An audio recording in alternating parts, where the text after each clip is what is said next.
আসসালামু আলাইকুম প্রিয় খামারি ভাইরা। আজকে আমরা আপনাদেরকে জানিয়ে দেব কীভাবে মেডিসিন মুক্ত মুরগি লালন পালন করা যায়। আমরা অনেক খামারি দেখি, আসলে প্রথমে বাচ্চা আসলে বিভিন্ন মেডিসিন দিয়ে থাকে, অ্যান্টিবায়োটিক দিয়ে থাকে। আসলে এসব মেডিসিন এবং অ্যান্টিবায়োটিকের প্রয়োজন নেই, কারণ প্রথমে যদি নাভিক কাঁচা থাকে, না শুকায়, নাভি কাঁচাটা শুকায় যায় আসলে তাপমাত্রার উপর।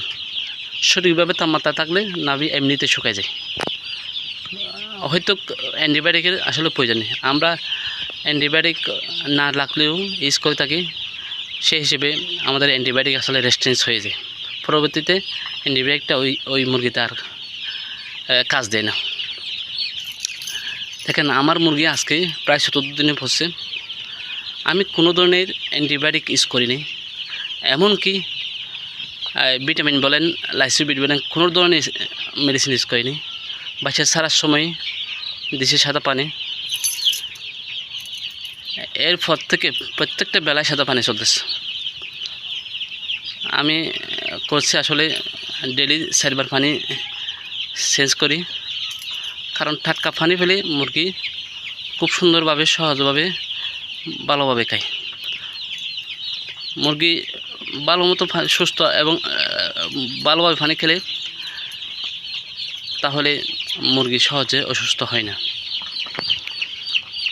আমি বাচ্চা ছাড়ার সময় অনেকে হয়তো লাইসোবিট বা এনার্জি প্লাস, গ্লুকোজ এগুলো ব্যবহার করে, এটা করা যায়, এটা সমস্যা নেই।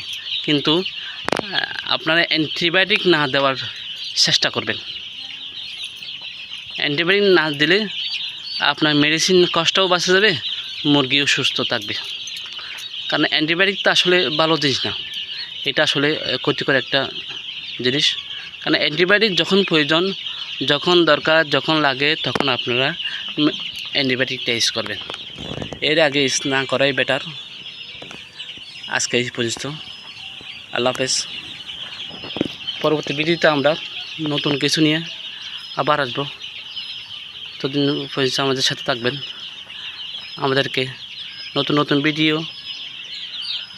নিয়ে আসার জন্য আমাদেরকে লাইক এবং সাবস্ক্রাইব দিয়ে আমাদেরকে উৎসাহিত করেন। আল্লাহ হাফেজ। আসসালামু আলাইকুম ওয়া রাহমাতুল্লাহি ওয়া বারাকাতুহু।